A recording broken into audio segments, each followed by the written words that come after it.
Hi guys, starting a bit early because I'm hoping that's going to give me time to finish a bit early because to be honest, I am dead.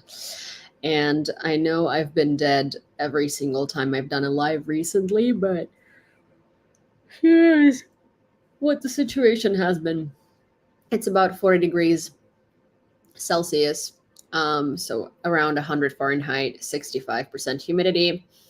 We have blackouts constantly. So, for instance, I'm supposed to have electricity for the next 2 hours, which is why I'm hoping this live is not going to run for more than an hour, because then I'm able to sleep or at least fall asleep with the AC until the electricity turns off and I can go to bed.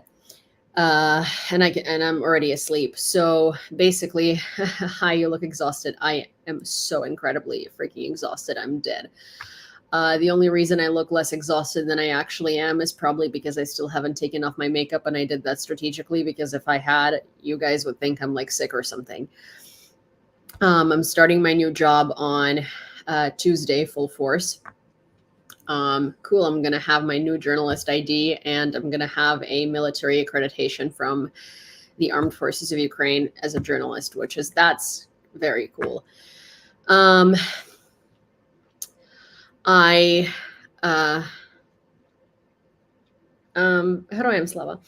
2 a.m. there. It's 1:13 and I'm supposed to have electricity till 3 a.m. My life is completely tied to when I have or don't have electricity. So for instance, like first of all, I'm just gonna try to like describe my days, like fast before we get into the news, because to kind of explain to you where I am mentally and physically and why I'm so freaking tired every single day. So I walk up the stairs 15 floors every day on average once or twice because, Cindy doesn't wait for when she needs. Well, I mean, she does, but as in like she needs to go to the bathroom frequently. So I have to walk her whether there is electricity or not.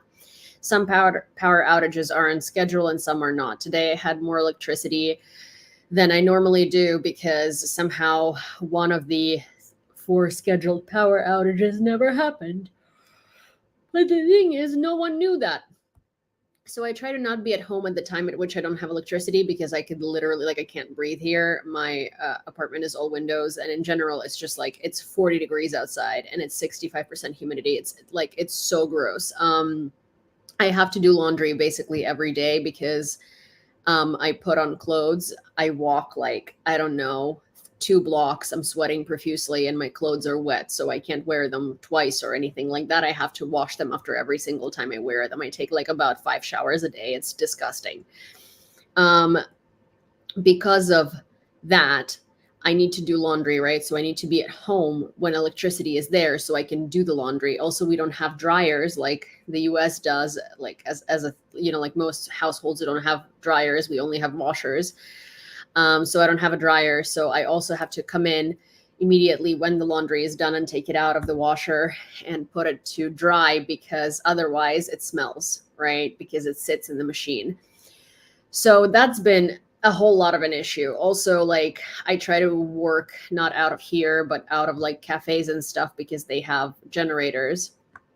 Again, I have to walk up 15 floors twice a day. That's not fun. And I have to time my days basically so that I'm home when there is electricity so I can do all of the chores.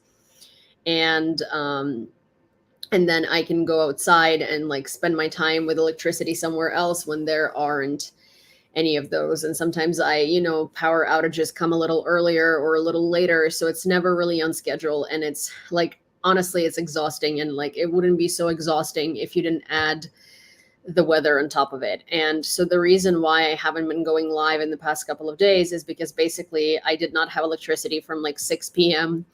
to midnight. And then when electricity comes on at midnight, at that point, I am so tired and I will have 2 hours of electricity. So if I go live, that means that by the time I go to bed, electricity is not going to be there anymore. And I'm going to have to go to bed in 41-degree heat without AC, which means it's going to be really hard for me to fall asleep. And then I wake up fucking tired. because I just like, I'm just like uncomfortable and sweating and like disgusting and stuff. So yeah. And I'm like, I'm just giving you a very, very like concise rundown of how unbelievably difficult it's been to time life and to do things on time. I also realized today that since I'm starting my job on Tuesday, what's main energy source of Ukraine? No solar panels. We have some solar panels, but our main energy source is nuclear, and Russia destroys all of our infrastructure. And yes, we are getting windmills and solar, but the thing is that takes a while to change, and our electricity has been nuclear for a while. Also, I just realized that since I'm going to be a presenter at a channel, I need an appropriate wardrobe, and I do not have an appropriate wardrobe for filming. Like summer weather and things in summer. Like I don't have summer clothes that look reasonable to wear as like a presenter. Like this is literally the stuff I wear every freaking day. So I need to go acquire that, which is fun and an expense I don't want. And generally, it's just been so freaking hot, and I melt in heat so badly. Like I would rather be in like cold weather than be in this heat. Thanks. Do you have a buy me a coffee? Yes, I do. It's under the same it's under the same name as my TikTok account. Sorry, I'm like, I wish I was a little more like, I wish I was a little more, I think you get me. I'm so sorry. It's been so exhausting, and there's been so much going on. I also had to record like 3 separate videos with lots of changes in the past like couple of days. For United 24, and it's just been like awful. Also, like I don't like eating in this heat because I'm just not hungry. So I basically eat once a day at this point, and I eat like a salad because that's literally the only thing that I can fit in myself. And then I drink gallons and gallons of water. Positive impact, I lost some of the weight I've gained. Negative impact, I'm constantly tired, but like I literally cannot force myself to eat because it just feels like too much. So yeah, so there is that. Natalia, Yulia, go to Karpaty. Yeah, I mean that's great advice, but also like I can't because I have work, and I mean like I can't take a vacation right now because I'm taking a vacation in September to go to the U.S. because I have to. So yeah, so that's where we're sort of at the moment. I'm exhausted. Like I think you guys have seen me exhausted a lot of times, and I don't think I've ever been this exhausted. I don't think it's ever been this like hot in New York, honestly. Thank you, Richard. I've been in a lot of crappy weather predicaments, and this is probably the worst of it. I went beach hiking as my birthday trip. I really hope I can go to a beach for my birthday. I would give so much for a vacation right now. Stay cool. Well, I mean, it's kind of hard provided that we have power outages 4 times a day for 4 hours each time.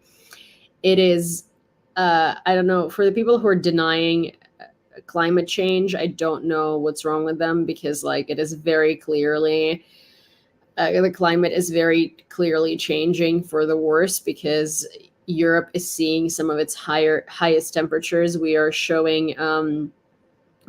literally seeing some of the worst.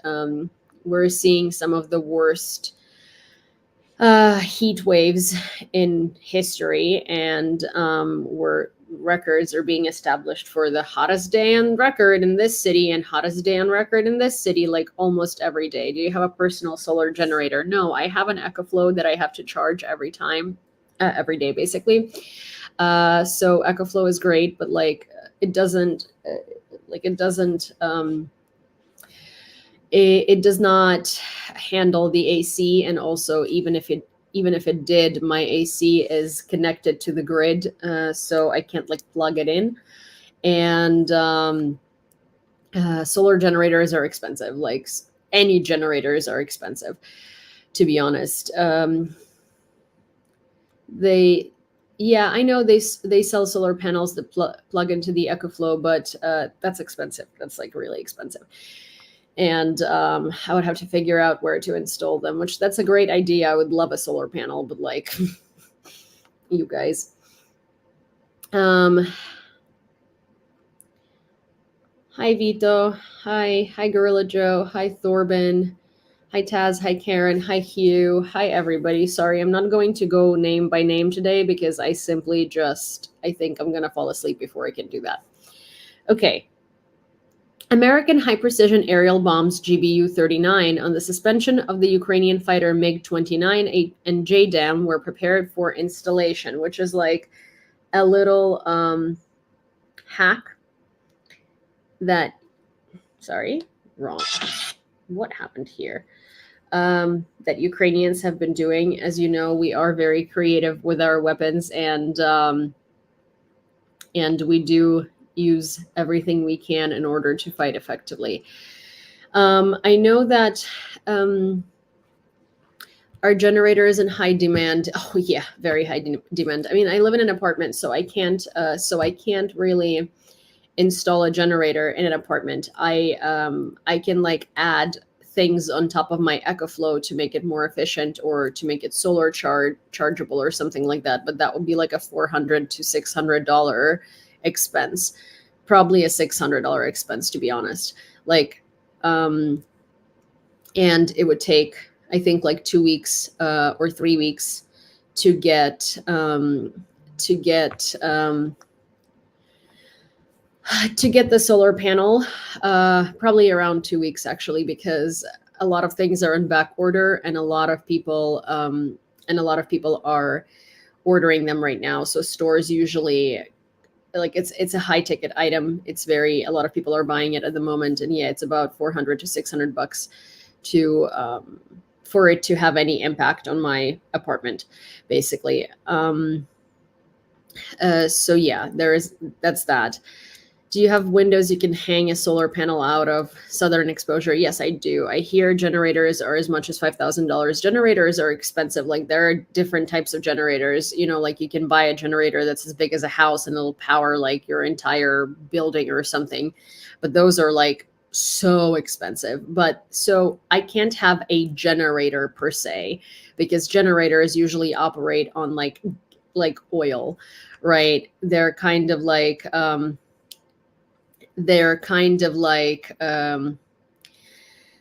generators operate on oil, and it's the type of thing that you would have to have like outside, and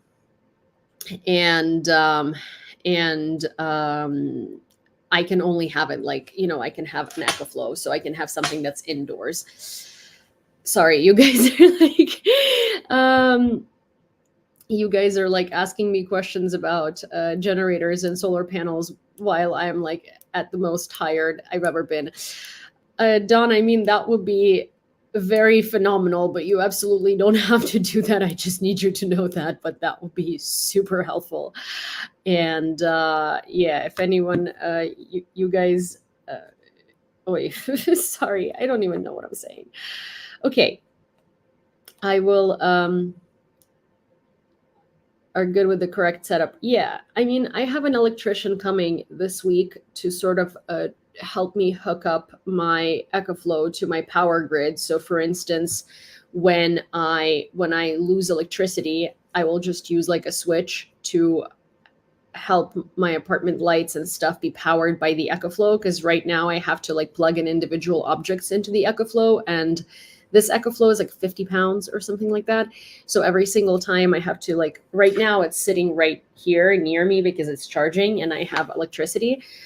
But normally if I need to like plug in something else, like a coffee maker or something like that, I have to move it towards the coffee maker. So I'm basically like, I think I've thrown my back out at this point. And I was like, oh, yay, great exercise. And now, like, yesterday, I was like walking down the street and I literally realized that my back is like giving up on me because this is not the type of thing that I should be doing multiple times a day. So yeah, it's been fun. And I can't wait for this electrician who also like getting an appointment with this electrician, which like electricians here cost around $10. So that's like not a problem at all, right? $10 to $20 like maximum, but like their services, right? But like getting an appointment with them right now, especially those that like specialize in hooking up like an EcoFlow or a Blue Eddy or like an Anchor or whatever like kind of thing into your power grid, it's like getting an appointment with the Queen of England. I'm not even kidding.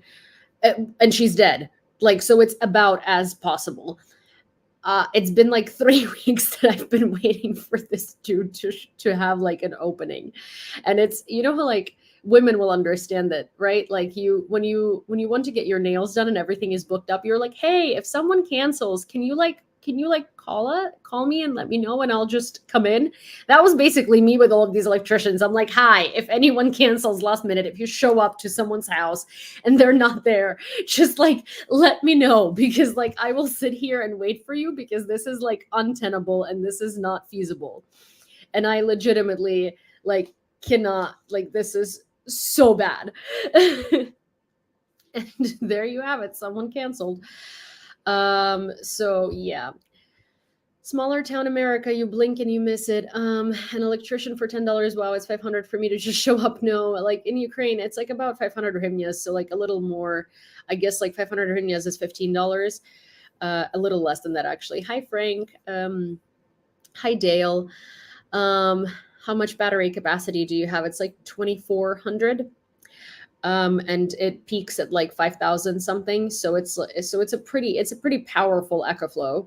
It's a really, like, I mean, it's a very, very decent EcoFlow. It's not like crazy, but you know, it's probably not going to hold over an AC for more than like 30 minutes or something. But like if I plug it into my entire apartment and I'm not like watching TV for, 8 hours, then it's probably going to hold me over throughout the entirety of the blackout. And then I have to charge it.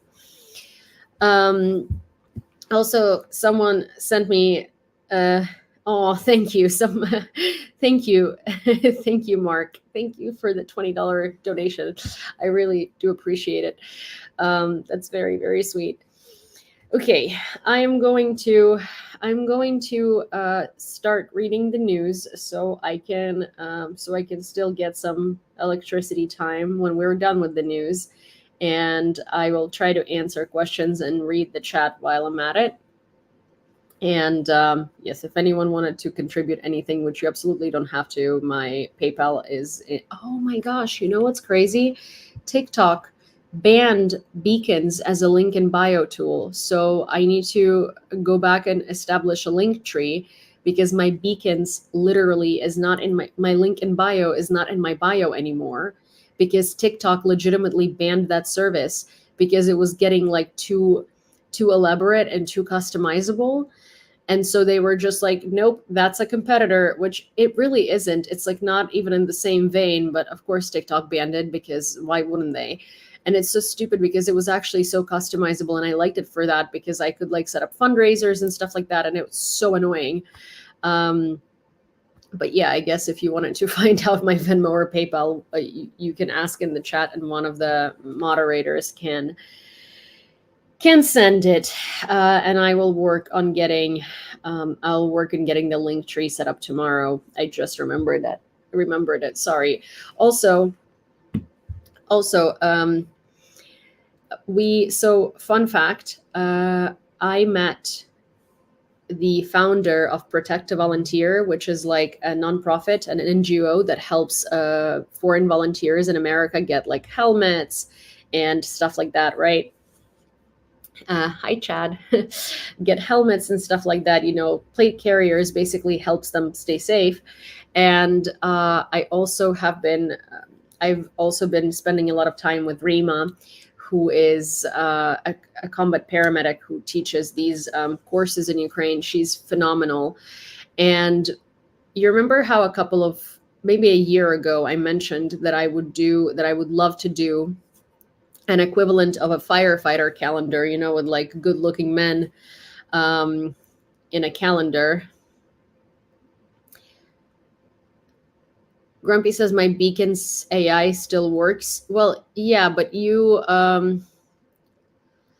Grumpy, but that's because you probably have my beacons, but like the link in bio doesn't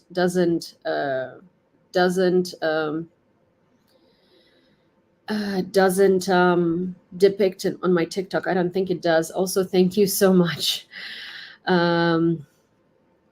Thank you so much, you guys. And wait, where was I? Oh, so you know how I said we would try to do like first responder or like soldier calendars. So I will have you know that we have 12 gorgeous men who are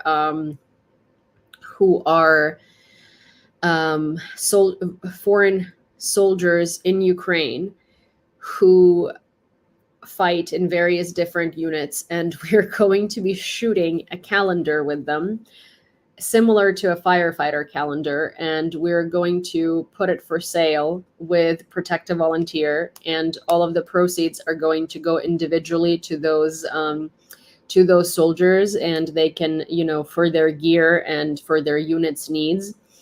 And the photographer for this calendar is going to be none other than Chris Ochacone, who, if you don't know, he is the guy responsible for taking this picture. I think everyone has seen this picture at some point.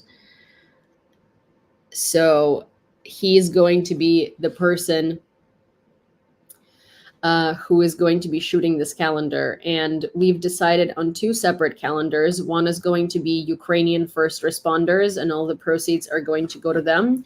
And the second calendar is going to be foreign soldiers in Ukraine. And also something that I hope I can manage to do, but I don't know yet if that's going to be possible, is obviously we love, animals and pets and stuff. So I wanted to find a shelter and borrow their cats and dogs for a day and take pictures with them and write details on how to adopt them and where to adopt them from and stuff like that, because I think that having like good looking soldiers hold those and interact with them might help them get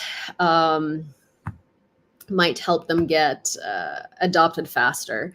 And so the release date of this is planned for like mid-fall. So you will have it, by January 1st for your first day of 2025. And there will be calendars again with first responders and firefighter and foreign soldiers. And thank you so much. And if you guys enjoy those calendars, I will also try to find female first responders and female soldiers, and we will do the same thing, because I feel like, it's not only women that deserve to have fun little cheeky calendars with brilliant defenders of this country and first responders of this country. But I am, we're going to try and do our best. So far, we have, I'll tell you, I think we have Mr. November, we have Mr. September, we have Mr. July, we have Mr. August. We have, so some of them haven't picked their months yet, and we're going to pick them for them, but basically we do have 12. Also, make it a mixed gender calendar. So that's not necessarily possible with foreign fighters, because we don't know any. I don't think there are women foreign fighters, or at least I haven't met any. There are volunteers, but that's just not necessarily how it works. I wanted to do that, but we're sort of it's also, I'm doing this with a nonprofit, and there are certain like things they help certain units, and that's the units where we're sourcing soldiers from. So it's not necessarily as easy as like, thank you for subscribing. Thank you so much. It's not necessarily as easy as you guys think. Also, seriously, thank you so much for subscribing to the live feature. I really appreciate that. Okay, so the United States will develop an affordable long-range aircraft missile for Ukraine. A new one.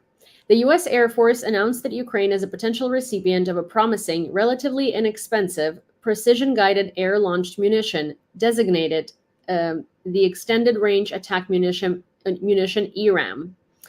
ERAM is expected to provide the Ukrainian Air Force with new capabilities to engage targets beyond the range of many current weapons in its arsenal, including Western-made precision bombs such as AASM. Thank you so much.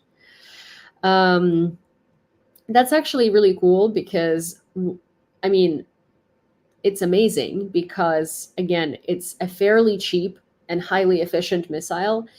And this missile is going to be long range, which is something that we need. And it's amazing that we've been developing our own long range missiles, right? And we've been trying to create that for ourselves, which is great. But we also don't have the production capacity to make them in large enough numbers. So the fact that the US is developing a new missile that's fairly cheap to produce, fairly fast to produce, and also long range for us is incredibly helpful. Also, thank you so much. And that might be something that really changes the situation for us if we have access to those. Oh, love reading this bit of information. Extreme temperatures mid-July 2024. The more saturated the color, the greater the deviation from the average values. Ukraine is in the epicenter. So it's literally black. When I tell you it's unbearably hot here and the humidity is ridiculous, like, this is what it is. Me and Rima were walking today because Rima needed to get some like pillows for her apartment. She had just moved.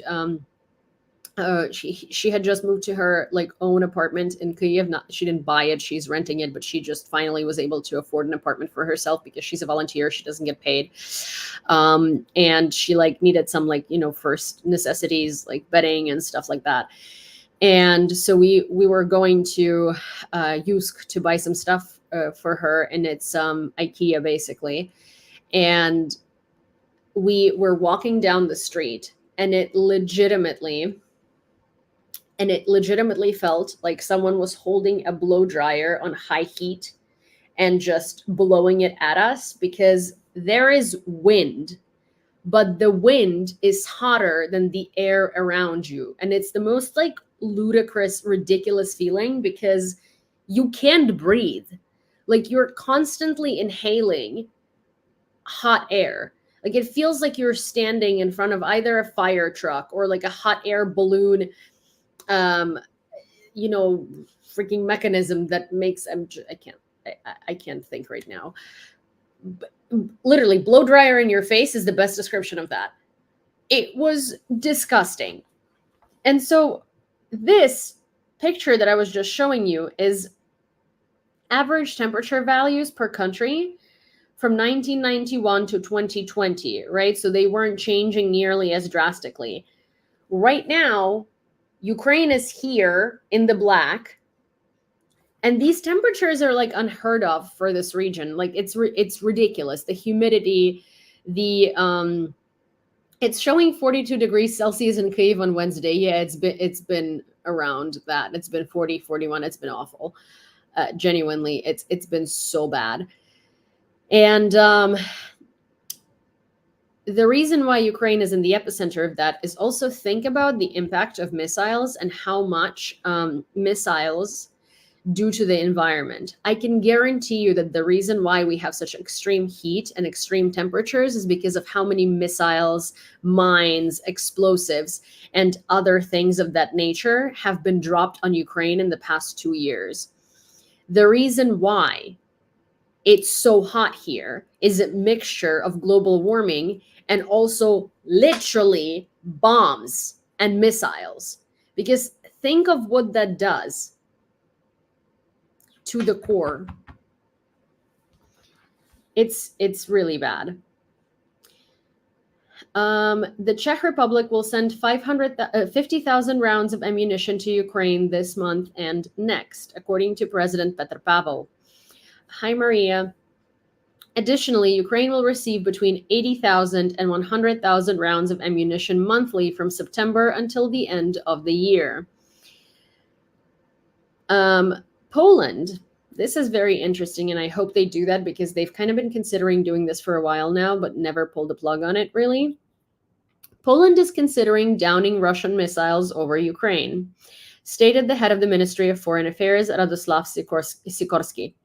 Sikorski noted that this proposal was included in the joint defense agreement between Poland and Ukraine, signed during President Volodymyr Zelensky's visit to Warsaw earlier this week. At this stage, this is an idea. Our agreement says that we will study it, Sikorski said.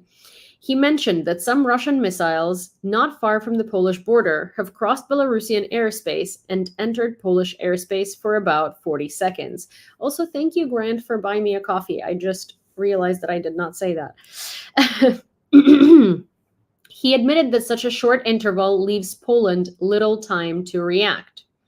However, the proposal theoretically covers any missile heading through Western Ukraine towards Poland. Sikorski pointed out that the dilemma is that if Poland shoots down missiles in its own airspace, the debris would pose a threat to its citizens and facilities, which is why it makes sense for Poland to down missiles over Ukraine, right? And it makes sense for Poland to down those missiles on approach, not when they get into Poland. Because at this point, right, like anything that's heading towards you is a legitimate target. You don't know if it's going to change course. Like, it's reasonable for Poland to shoot down missiles over Lviv. It's reasonable for Poland to shoot down missiles over Ivano-Frankivsk. It's reasonable. All of these things are reasonable. And that's going to like really relieve the pressure on Ukraine. It's going to let us move a lot more air defense to areas that need it more than, for instance, Lviv, where I'm from, that doesn't get attacked nearly as often. And it's going to basically close the sky over Western Ukraine. Budanov knows about attempts on Putin. There were attempts to kill him, but so far they were not successful. There have been attempts to kill the head of the Kremlin, Vladimir Putin, but as you can see, they have been unsuccessful so far, said Kyrylo Budanov, head of the main intelligence directorate of the Ministry of Defense of Ukraine. He also noted that Putin has been in power for more than 20 years and that Russians fear losing him because he's seen as the guarantor of their stability in life. Nothing is going to change if Putin dies because Putin is not just one man, it's an institution, and there are many people behind him. And even if he dies, the laws are still going to be in place. The people that are with him and behind him are still going to be controlling the state the same way. If Putin was just one man with his ideas, he would never have survived for 2.5 years. You know what I'm saying? As in, like, it's just logically, it's a logic fallacy. You can't just be one guy with no support and continue ruling the country. He has to have support to stay in the place that he is in. It's an institution. NATO helps Ukraine fight but not win, according to foreign policy. The newspaper notes that the Russian army has recovered faster than expected after the first months of the full-scale war and is quickly learning to counter the Western high-tech weapon systems that Ukraine is receiving from its allies. Thank you, Bob. Ukrainian dude. Yeah, you can. I mean, was this a question of is it possible, or was it a question of what is my Ukrainian account on PayPal? Sorry, I am a little slow today, so please bear with me. The newspaper notes that the Russian army has recovered faster than expected after the first months of the full-scale war and is quickly learning to counter the Western high-tech weapons systems that Ukraine is receiving from its allies. It's not even that it's quickly learning, it's that the allies are delivering this new tech very late. Like, the way that things make it to Ukraine is like, let's say someone announces that we're getting 30 Abrams, right? So it's an equivalent of you writing out a personal check, but until you give that check to the person, that person can't do anything with it, right? Thank you so much. That person, thank you so much. That person can't do anything about it, right? So it depends on when you see them next. It depends, like, let's say the person is like lives in a different country, so you put the check into like an envelope, you go to the post office, you send it. By the time it makes it to them, it's like it's not their birthday anymore, right? So it's similar. It's similar with how we get weapons. Like, they get announced, then a tender goes out for, like, let's say we get I don't know, like promised like 100,000 ammunition rounds. Then a company in the US, if it's the US that promised it, has to manufacture those. And hi Magda, a company in the US has to like manufacture those, right? And so by the time that happens, we basically get those 6-8 months, a year later.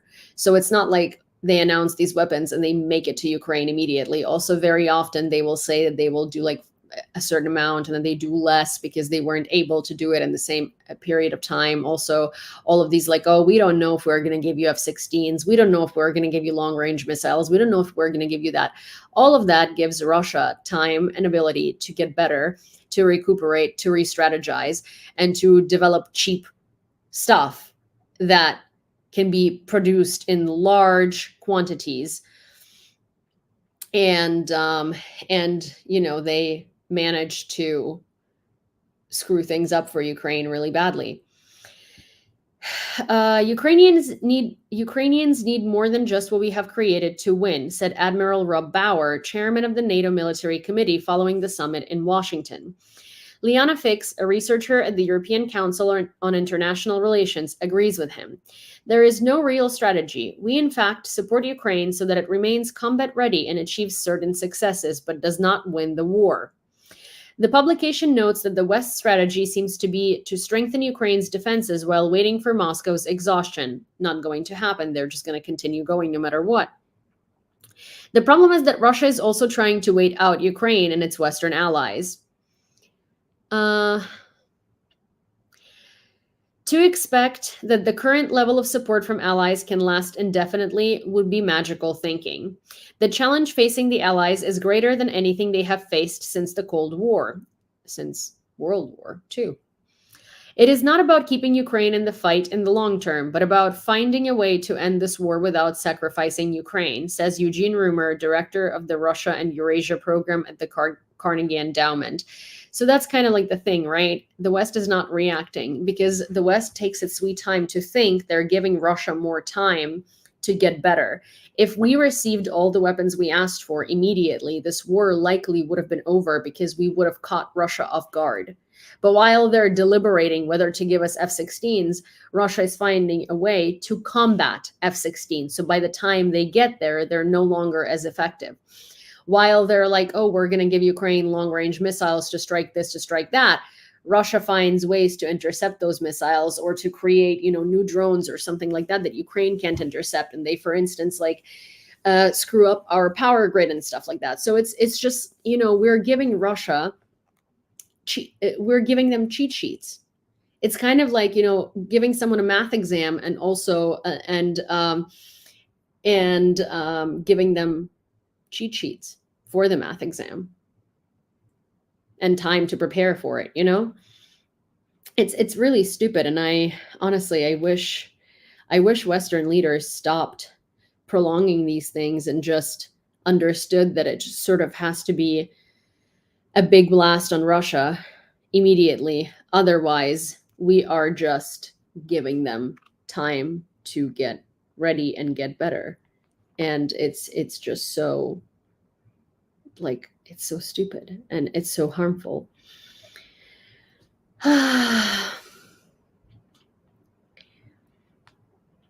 Russians hit the village of Buda near Kharkiv. 2 people were killed and 22 were injured, including a child. The number of victims increased after repeated shelling of the location. The ambulance that arrived on call was also damaged. The information is being updated, said Oleksiy Nahubov, head of the Kharkiv Regional State Administration. as per usual. Zelensky met with Irish Prime Minister Simon Harris on the way to Ukraine from the Washington NATO summit. They discussed support for Ukraine, cooperation in demining and cybersecurity, the results of the peace summit, and increasing the world's attention to the topic of children illegally deported to Russia, which is genuinely something we're not talking about enough. We kind of like gloss over it from time to time, once, twice, I don't know, once every 2 months or something like that. But there are hundreds of thousands of children that have been deported to Russia. And it's not like they don't have parents. They do. They've just been taken away from their parents. A lot of these kids are considered missing. So, when like Russia announces these crazy camps that they're sending Russian children to, most of the kids that actually make it to those insane camps are not Russian. They're kidnapped Ukrainian children, which is just awful. And these kids are separated from their families. They're separated from their grandparents. They're separated from their parents. And even if like they don't have parents, right? They have families. And so they might have lost their parents in, like, say, Mariupol, and they have a grandma and a grandpa, but they've been kidnapped to Russia. And not only did they lose their parents, they also lost their home. It's so disgusting. For the first time in 40 years, the Russian Federation will not broadcast the Olympics on TV. Match TV and the VK holding company negotiated the purchase of broadcast rights, but the deal was not finalized. The management of federal channels considered it wrong to show the Olympics in Paris, given that most Russian athletes were not allowed to participate. Oh, I wonder why. Maybe because they publicly support genocide, and even those that were allowed to participate publicly support genocide? The last time the Olympic Games were not shown on television in Russia was when the USSR boycotted the 1984 Games in Los Angeles. Yeah, history tends to repeat itself. Orbán opposes Ukraine's NATO membership at the summit. Surprise. Hungarian Prime Minister Viktor Orbán stated at the NATO summit in Washington, where President Volodymyr Zelensky was present, that Ukraine should not join the alliance. Orbán attended the NATO summit following a self-proclaimed peace mission, during which he visited Kyiv, Moscow, and Beijing without coordination with EU and NATO members. He also came back from that saying that Vladimir Putin described to him exactly how to end the war on Russia's terms, of course. Because, an EU leader who presides over the EU Council should be talking with a terrorist, not defending Ukraine's rights to exist. But here's the thing. We all know that Orbán is Putin's chihuahua, and that if there was a procedure of kicking members out of EU and NATO, it would have been done to Hungary already, and I wish it was. And I know there are Hungarian people that are very reasonable and that support Ukraine and that know what's what, and then they get really upset when I say it, because that means that they get out of the EU. But it's like, well, I mean, then overthrow Orbán. Like, if you don't agree with all of the absolutely just treasonous shit that he does, like, overthrow him, At the NATO summit, Orbán, in line with previously reached agreements, refused to support military aid to Ukraine. He also directly stated during the meeting of leaders, where the Ukrainian president was present, that Ukraine should not become a member of the alliance. Are we surprised? Not really. Also, someone just asked, what do I think? What do I think about this recent Trump shooting? And because I'm not going to able to formulate my thoughts right now, I'm going to show you a video that I recorded on TikTok. On this matter, where I explain exactly what I think, and I'm going to show it to you because I think it actually quite encompasses my thoughts quite well. So I will show that to you. Trump gets shot and conservatives are livid. But shouldn't get me wrong, I agree with them. No one should be shot. When Nancy Pelosi's husband was brutally attacked, they were cheering on. They were happy. He deserved it. You created this reality. You are voting for politicians who don't want gun control. You are making it possible. In fact, Donald Trump is making it possible for a person with severe mental health issues to be able to go and buy a gun, no questions asked. But this reality only works for you if it doesn't work against you, if it works against us. Because you know that we're not going to go out and buy guns because we're against them, so you are not in danger. Well, here you were. I don't know if that man was a conservative or a liberal. I do know now, but at The that point I point didn't. stands. You voted in people who made it possible for your presidential candidate to get shot at a rally. And you continue blaming us for what you did to this country. And this is just a minuscule part of what the people you vote for are creating to be your reality. So to be fair, I don't want to hear any of it. I don't want to hear any of your complaints because this is the bed that you made. And it's only going to get worse. You don't want gun control because you don't want mental health checks. It's not about the gun, it's about the person who owns it. Yeah, we think that too, which is why gun control is necessary. It's necessary so people with severe mental health issues like undiagnosed borderline personality disorder or bipolar personality disorder can get a gun. Doesn't mean your guns are going to be stripped away, which to be fair, from some of you, they should be. But that means that you need to know how to operate a gun. You need to report that you have a gun. And you need yearly extensive mental health checks to make sure that you can own a gun safely. That gun needs to be locked away from your children. It needs to be locked away from your neighbors. It needs to be stored safely. And most importantly, you need to have a reason to even have it, not just, I want a gun. And lastly, it doesn't matter if the person who did that is liberal or conservative, because the reason they were able to own a gun and show up to a rally is because of you voting the way you do, not us. So you entirely made that possible. Congrats. You almost killed your presidential candidate. Trump gets shot and conservative. That's what I think on this situation. I also honestly think I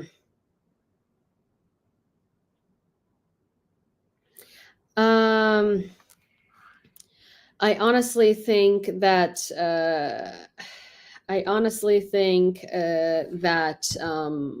like it was also probably somewhat not staged, as in like it didn't happen, but I feel like someone encouraged it to happen because that would like rally Trump supporters out of the wazoo.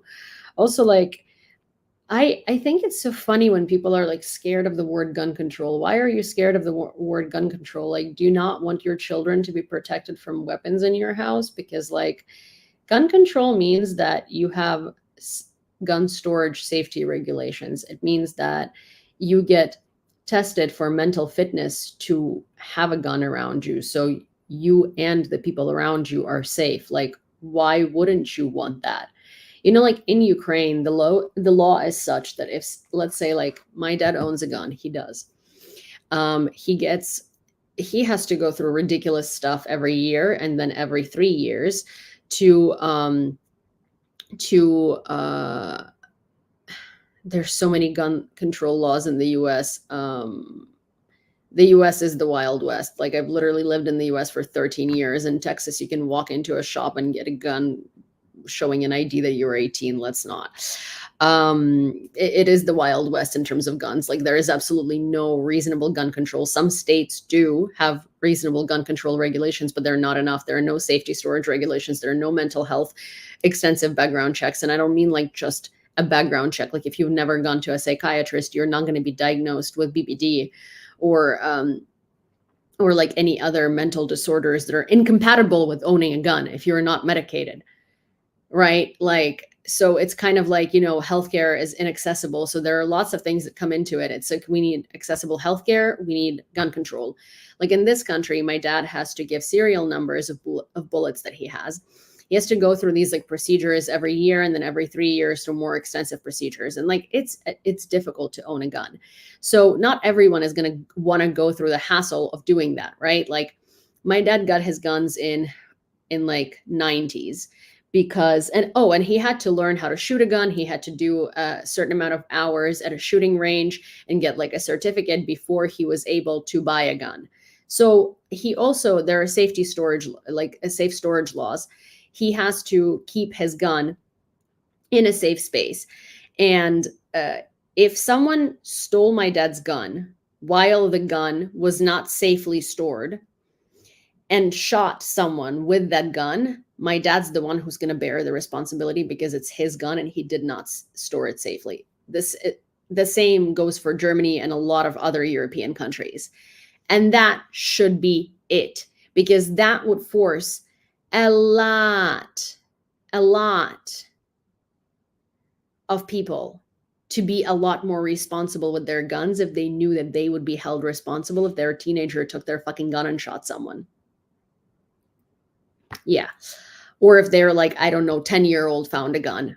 You know, how do we feel about the government knowing my diagnosis? That's the thing. If you trust your government, there is no reason for you to not want them to know the diagnosis. See, this argument of that won't change much is so stupid, because then why do we have TSA? Why do we have laws? Criminals will find a way anyway. That's the thing. It's not going to prevent all of the gun issues. It's not going to prevent... yeah, I trust my government now. What about later? Well, yeah, if you elect the government that doesn't want the gun control, they also literally would not enforce these laws, and you would not need to tell them that, but they will be taking away more of your rights. So that's, anyways, this argument about like this wouldn't change much is so stupid, because in that case, we don't need TSA, we don't need customs, we don't need a legal system, we don't need jails, we don't need any of this, because if a criminal wants to do something, they'll find a way. If a smuggler wants to do something, they'll find a way. But that prevents random people walking down a street in Texas one day and deciding, I want to buy a gun today, because now you're going to have to actually go through hoops and effort to do that. And you're not going to be able to buy a gun if you are a lunatic. And I mean that respectfully. Like, listen, I'm diagnosed with several things in terms of mental health, right? None of them would interfere with owning a gun, but I also wouldn't want to just own a gun. I don't know. Like, I mean, here's the thing. I live in Ukraine, right? Russia, stuff like that.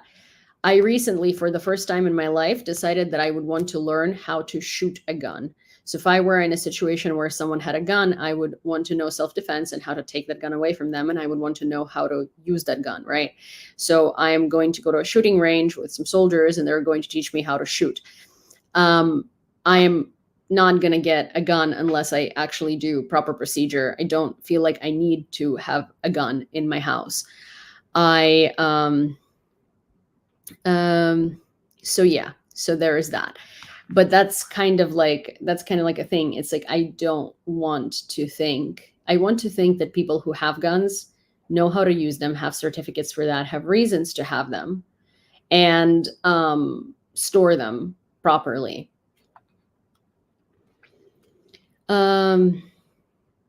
Okay.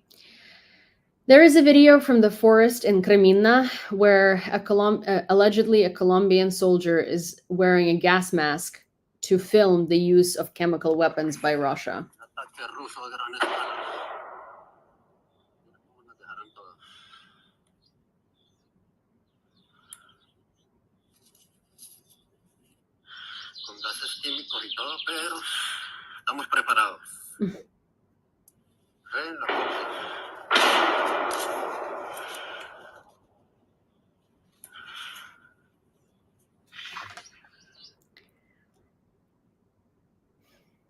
Yay, Russia.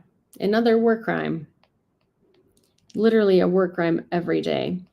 In Switzerland, a Russian diplomat is suspected of espionage and the illegal purchase of weapons, Deutsche Welle reports.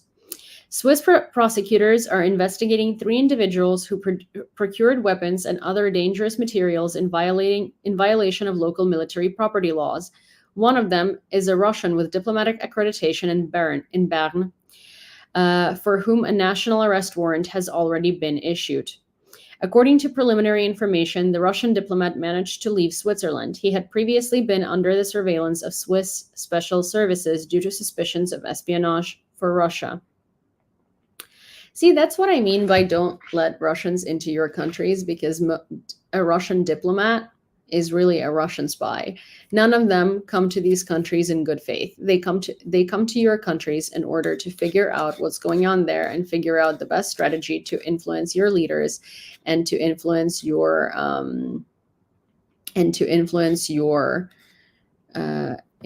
life, really. And it's they're never there for anything other than the benefit of Russia. One person killed in an assassination attempt on Trump, which is something no one's talking about because no one cares. Also, another thing that I wanted to mention is that if it was Biden who got shot and like his ear was nicked and someone behind him was killed, first of all, everyone on the MAGA side would be saying that it's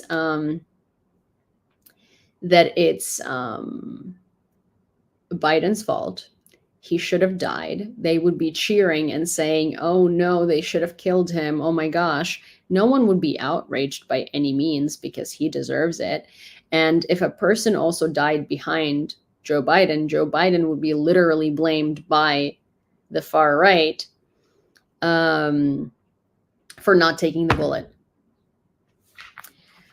So, it's funny how selectively MAGA likes their gun laws, how selectively they apply judgment, how selective everything is. As long as it benefits them, it's great. The second it doesn't, it's not great. In the Netherlands, the company disinformation Group BV, which helped the Russians build the Kerch Bridge, was fined almost 1.8 million euros. The prosecutor's office accused the company of violating international sanctions. They did. According to the investigation, in 2015-2016, the company sold installations and components for the construction of the bridge and sent specialists to the site to provide technical assistance. As part of an out-of-court settlement, disinformation Group BV agreed to pay the fine as well as 1.6 million euros in profit, as they should, because they were building a bridge illegally on the territory of Ukraine, illegally with no permits, because Crimea is internationally recognized territory of Ukraine.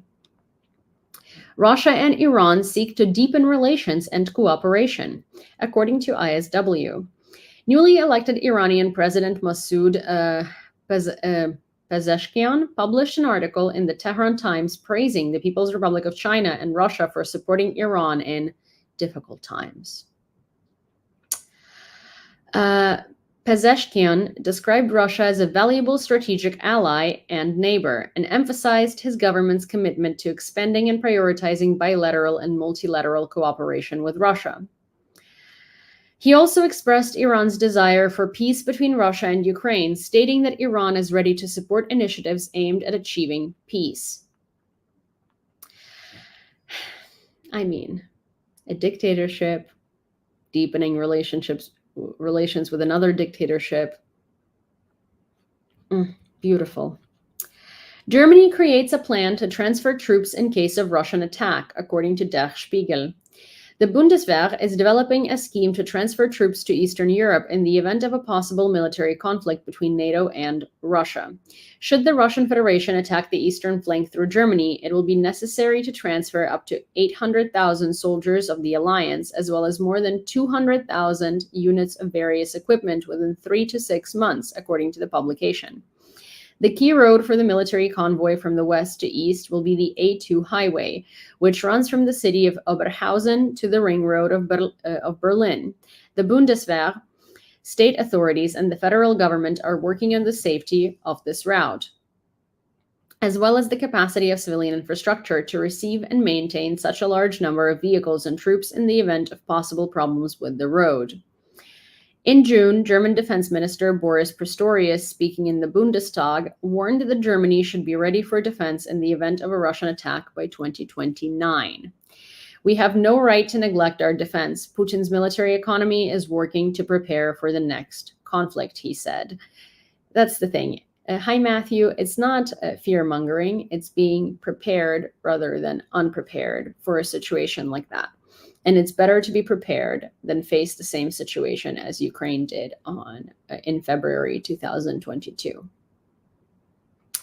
Russia can use Soviet 130 millimeter artillery again thanks to Iran and DPRK missiles, according to Astra. Thank you. According to OSINT researchers, Russia can now once again use its Soviet-era 130 millimeter artillery. Oh.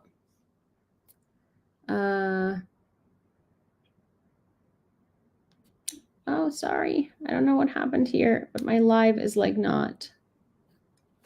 Oh, here. One sec. Here. Okay. Hi, April.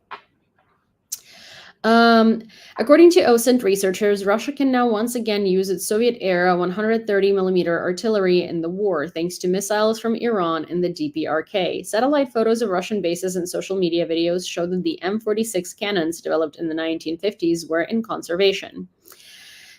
These 130 millimeter projectiles are no longer produced in Russia, but are valuable from its allies.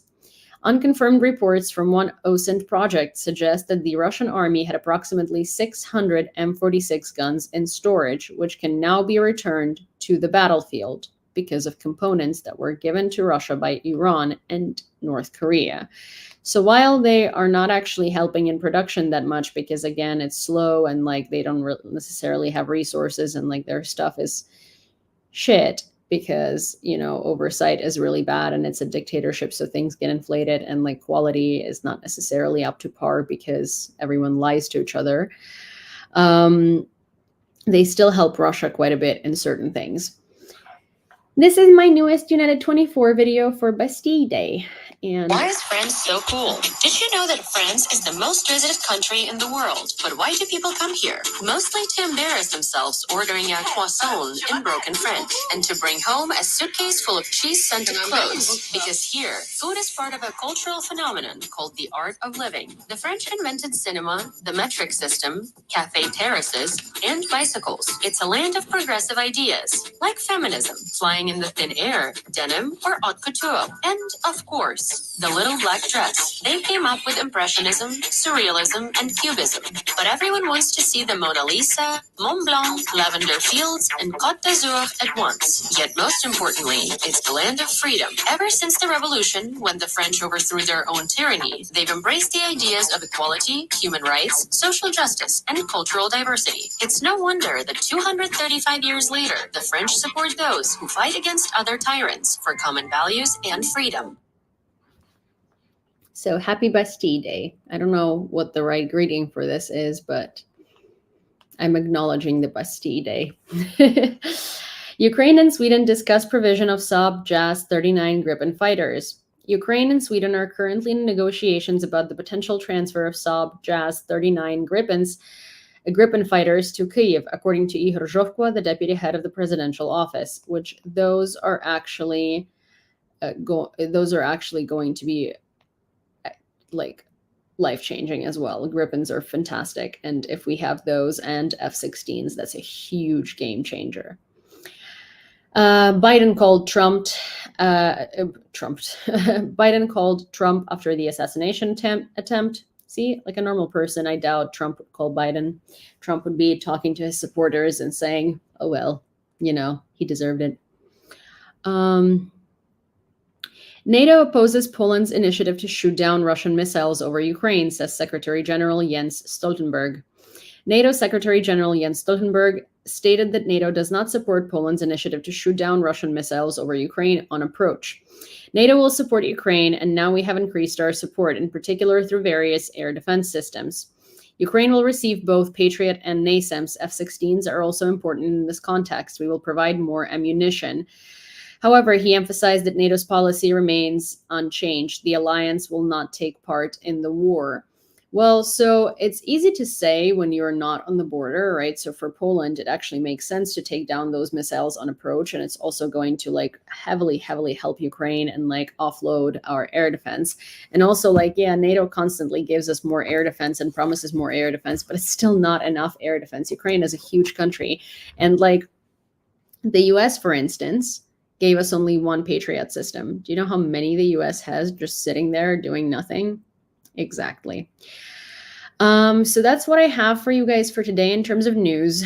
If you have any interest in in being as I don't know, as generous as some of you have been, and I guess starting the solar panel fund, and adding to it. You know where my PayPal, Venmo, and Revolut are. I really appreciate every single one of your contributions. One of the reasons why my live today is kind of so, low energy is because it's been horrendous here, and it's really, really hot. It's really humid. Electricity, there is less time. There are less hours in a day where I have electricity than the hours that I don't, and it's been like really difficult to survive this way. Yeah, I will, Lauren. If you have a spare 600, Yulia needs solar panels. Well, solar panels is something you guys suggested, something that I've been looking into, but I wasn't necessarily, considering it. But if you wanted to help, I wasn't considering it because of the price. But if you, I have an EcoFlow, I do, but there are limitations and restrictions with the EcoFlow. But I am waiting for the electrician. Basically, I don't know if you're on YouTube, but you can go to YouTube, and in the beginning of the live, we basically ended up having a whole conversation about all of this stuff. Thank you so much. But yeah, I appreciate every one of you. You guys are fantastic and phenomenal. I will see you tomorrow, hopefully. The reason why I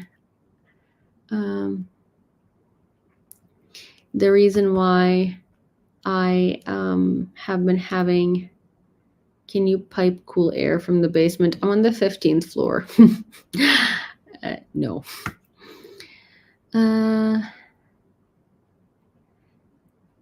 So I have blackout curtains, and they literally do not help. They're almost always shut. Like I live in a dungeon. But yeah, the reason why I've had a hard time going live in the evenings is because I don't have electricity until like midnight, and then I really want to have like a little bit of a snippet of AC before I go to bed. Also, I freeze my bed sheets. This is the amount of crazy that I am. I freeze my bed sheets before I go to bed. Okay, they chill in the freezer for 2 hours, and then I put them on my mattress, and that's how I go to bed. Because 41 degrees Celsius, like 100 degrees Fahrenheit. Foil fire blankets, and I'll look into it. That sounds interesting. But yeah, that's the weather, and 60-something% humidity, which is just awful. Well, so pillows will not fit in my freezer, but I do put bed sheets in there. Okay, you guys, I am dying. I am gonna go to bed, and I think I have another 40 minutes before my power gets cut. So I would like to be in bed with like AC blowing in my face because it is miserable outside. Okay. Bye, guys. Bye.